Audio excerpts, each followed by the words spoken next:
I don't know if you guys will remember this, but this was a story way back in the late 2000, early 2010s.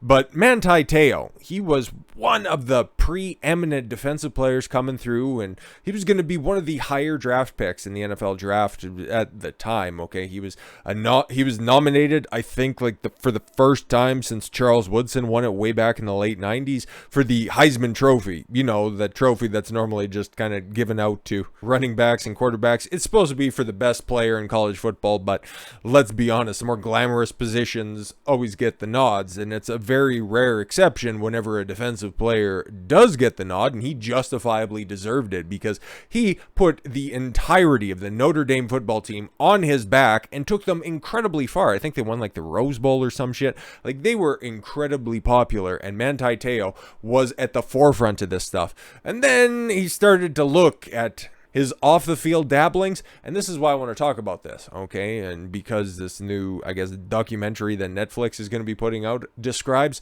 and this is just a shot across the bow at those black pillars of the MGTOW community, where it's like, oh, if you don't have looks or athletic gifts, or if you're not rich, oh man, you just might as well just give up from the dating pool, okay? Well, Manti Te'o, okay, he was right, he's right up there at the peak, okay? Like, from a young age, he was a football player, okay? He could have had any girl that he wanted, but because he didn't develop all of his skills, he got blindsided by one of the most public catfishing schemes to have ever existed.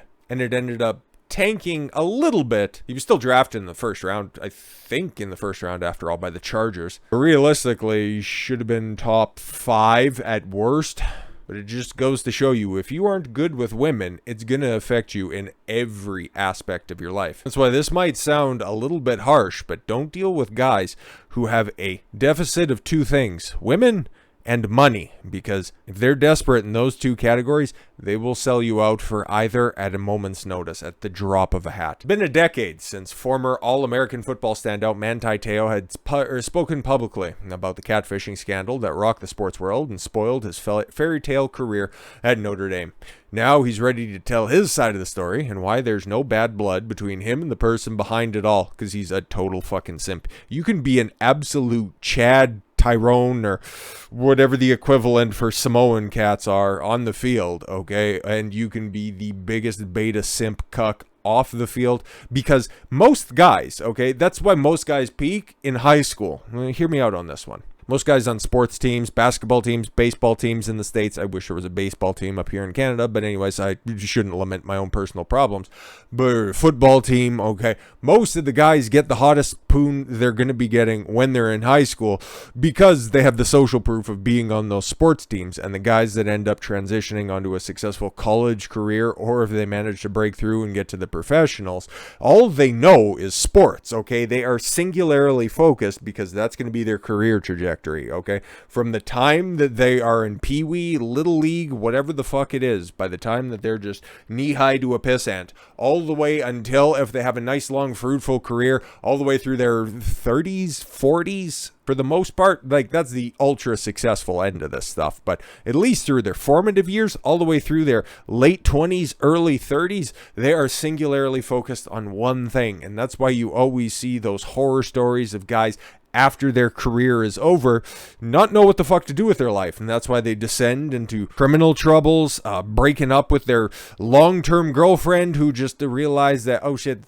this guy's the loser. I just kind of like the lifestyle, and now he can't provide that anymore. So now I'm just going to use whatever's left of my youth and beauty to monkey branch off to somebody playing in the D League or in the developmental leagues and or go suck the dick of an arena football star. Same shit happens to guys who are uber successful engineers or coders, you know, guys who max out in one specific area. They get blindsided by these predatory women. And in Manti Te'o's case, a predatory group of individuals just wanting to fuck around with somebody. Te'o was a star linebacker at Notre Dame and Heisman Trophy nominee, whose golden boy reputation included a love for his faith and family.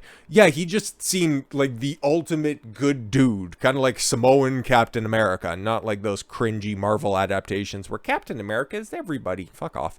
Anyways, when it was revealed that he had been the target of an elaborate catfishing hoax spearheaded by Roana Naya Tuasosopo,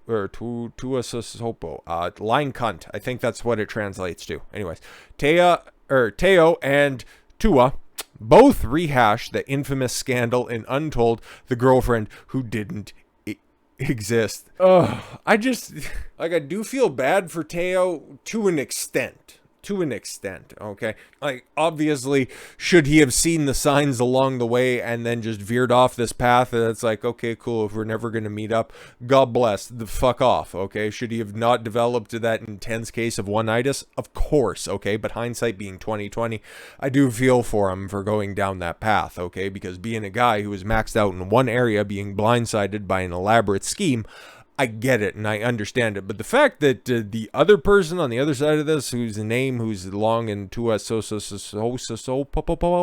Popo, you'll see by the size of this bitch, Mr. Popo's a fairly accurate description. The fact that she's getting a very large spotlight put on her again after all of this shit settled down, I got a big problem with that, okay? Just imagine, once again, do the old thought experiment, just flip this on its head, okay? I can't think of a successful woman, but just think of a successful woman who's maxed out in one area, like a high-end model or some shit, okay? And then she ends up getting caught up with Tinder. Just even use the Tinder Swindler. That was on Netflix, right? Everybody felt bad for those broads who didn't have a strong masculine presence in their family. It couldn't stop them from taking out 9+ loans in order to fund this guy's fucking lifestyle.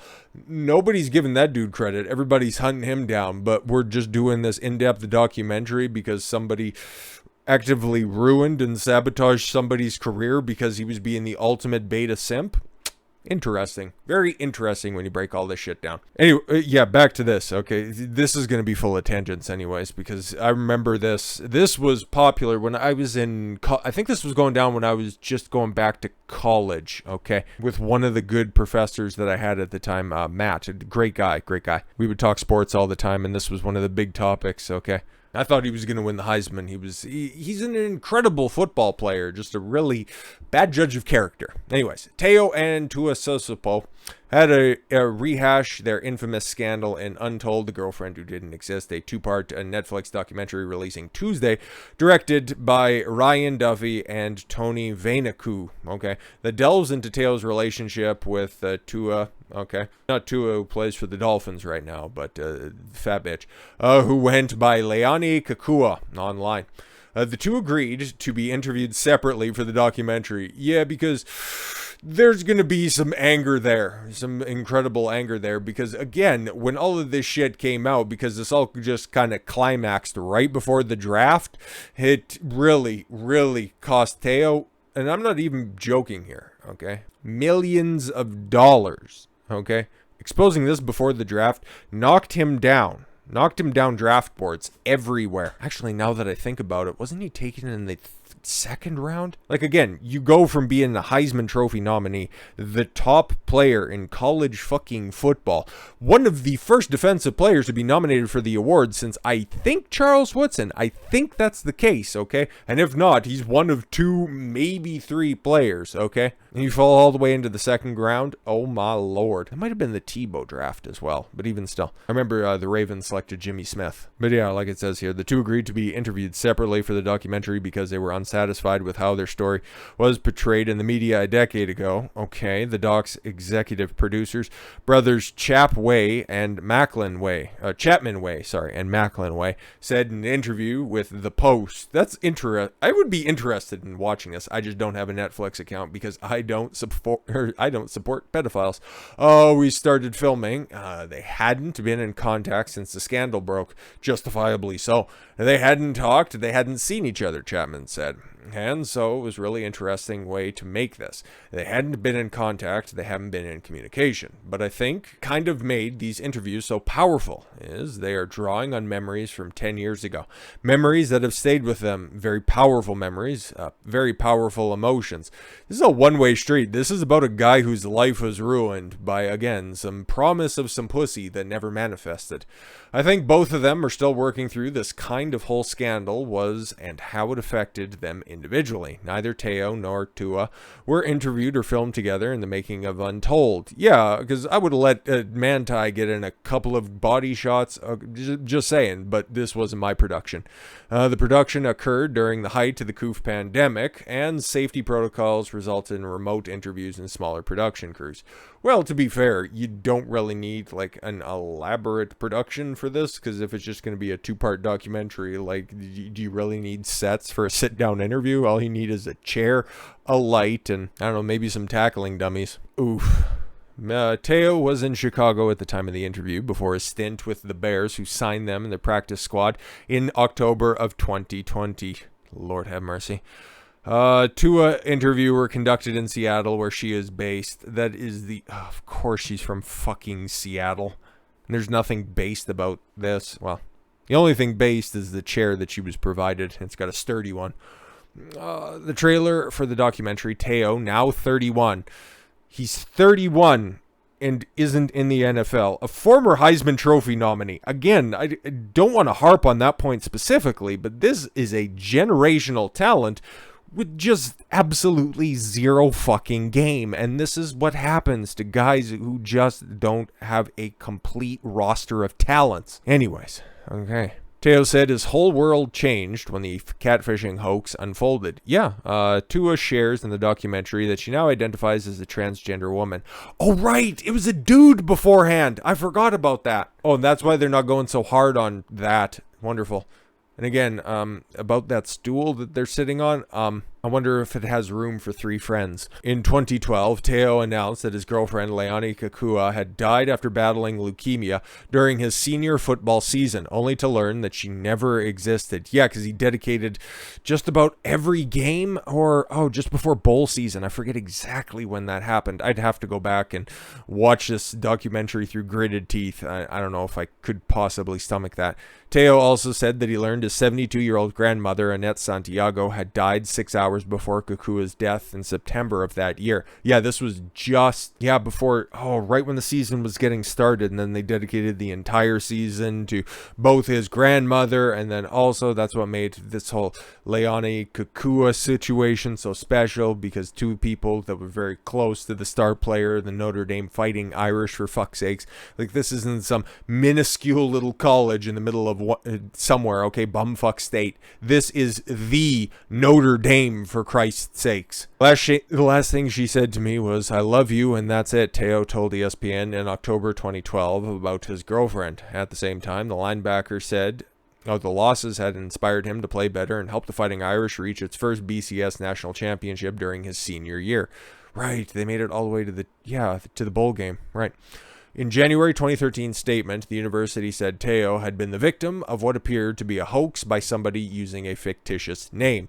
Yep, Notre Dame addressed the matter after Deadspin reported it could find no record of Lennay Kekua existing, and that Rohani Te'o, was suspected mastermind to be the fake girlfriend. Unfucking believable. Yep, that was the front page of the Post at the time. Wow, back when the newspaper was $1. How adorable. Te'o said he met Te'o in 2009 after a football game in Stanford. The two would speak through phone calls and text messages. They never actually met, I don't think. He later told ESPN that he had never met Kekua in person. I should just let the story play out. And that her picture was always blocked whenever they spoke over video chat. But her father, Brian Te'o, claimed the two had spent a night together in Hawaii. Or is that just a dad trying to stick up for his cucked out son? Oh, Lord have mercy. The executive producer said they were able to track down Te'o, and who they refer to as Naya through Instagram, of course. A fucking beluga whale with they-them pronouns. One day we found Naya. They reached out and told a little bit about our show Untold. Chapman said we found Naya on the phone, and she was incredibly raw and open and vulnerable about the whole journey. Yeah, how you sabotaged somebody's entire career just for what, 4chan lulz? She had been over it in the past couple of years during the making of Untold, and and talking to her, we realized, man, there's probably a really incredible story here that goes beyond the headlines. Yeah, there is. I wonder if you guys are going to tell it, though. Who's this? Oh, Diane O'Mara, the Today Show. Right.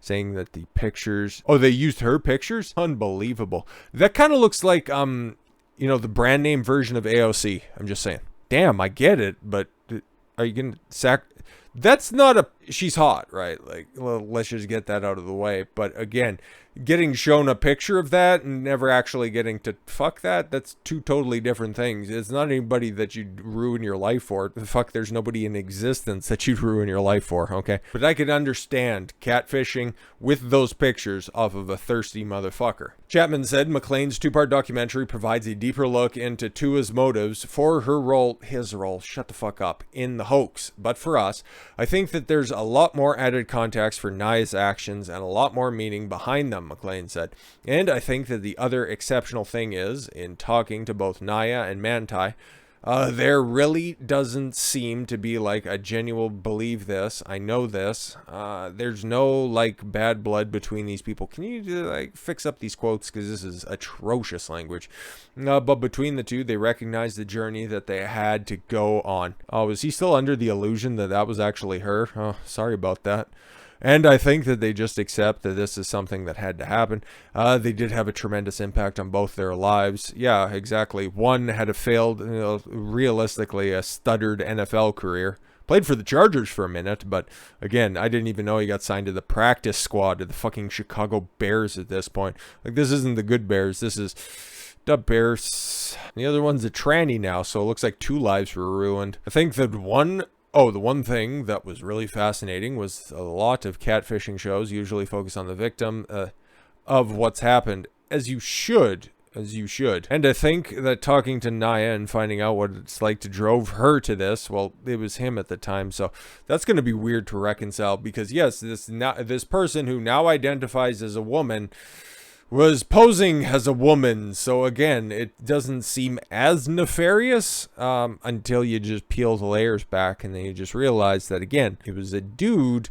catfishing another dude because, I don't know, maybe just jealous of the fact that somebody was at peak performance in their chosen field, as opposed to somebody who was doing some nefarious shit behind a keyboard. Again, I would like to see if they didn't have that cover, Naya or whatever the fuck his name is at this point, if they didn't have that little umbrella over top of them, how different this documentary would have come out. But we might not know. Maybe they're going to go hard on this one, but it doesn't really sound like it from at least the perspective of the producer. I think the producer. And I think talking to Nine, finding out what it like to drove them to this, was a really fascinating conversation on the search for identity. And I think that's something really unique that hasn't ever been explored before. Yeah, there could be a lot of teachable moments in this. Yeah, definitely. Te'o was very receptive to discussing inner workings of the catfishing scheme and spoke interview a couple hours in length. She really felt how this and everything that happened during the controversy and after the controversy, and we really just kind of started a dialogue with her. Okay. But I think what had to be clear is neither Manti nor Naya was really satisfied or happy with how the story had been covered at the time, and they really didn't want to be, the period at the end of the sentence. Okay. The aftermath of the infamous catfish hoax, Te'o focused on training at the IMG Academy in Bradenton, Florida, in preparation for the NFL draft. Linebacker was drafted in the second round by the Chargers in 2013. Right. Yeah, he slipped huge. And again, nominated for the Heisman fucking trophy, justifiably so. It wasn't no pity nomination or anything like that. He didn't check off any boxes, okay? This was back in the day before all of this nonsense broke in. He was a fucking complete package on the field. He's just lacking some very obvious skills off the field, and it ended up costing him, well, frankly, a fucking career. Because, yeah, he got drafted by the Chargers, and the Chargers were in a little bit of a flux at that point. I'm pretty sure LaDainian Tomlinson was gone.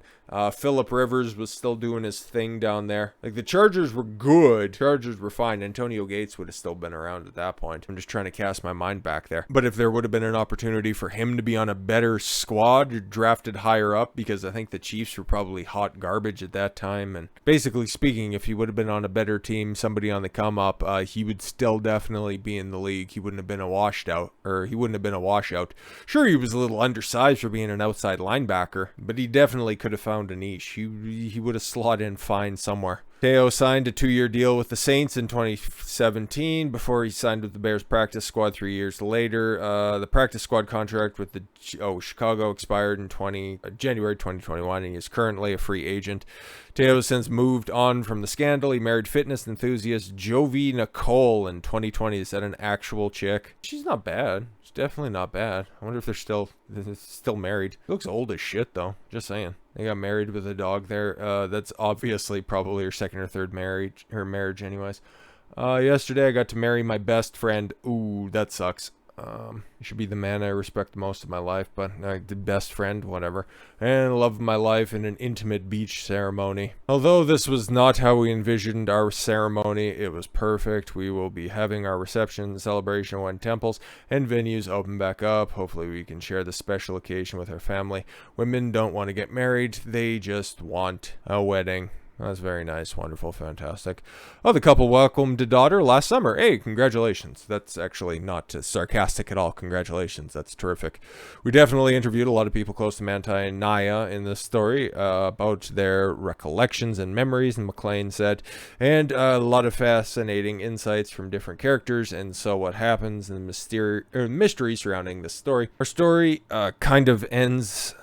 the catfishing scandal. We don't want to go too much. Oh, we don't go too much into modern day. It's really about one specific point in history. Yeah, no, exactly. Because it's kind of sad. One has a flamed out career and the other one's a chick now.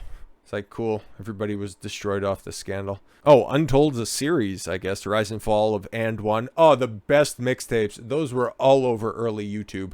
God, those were fun. Operation Flagrant Foul discusses NBA referee Tim Donaghy. Okay.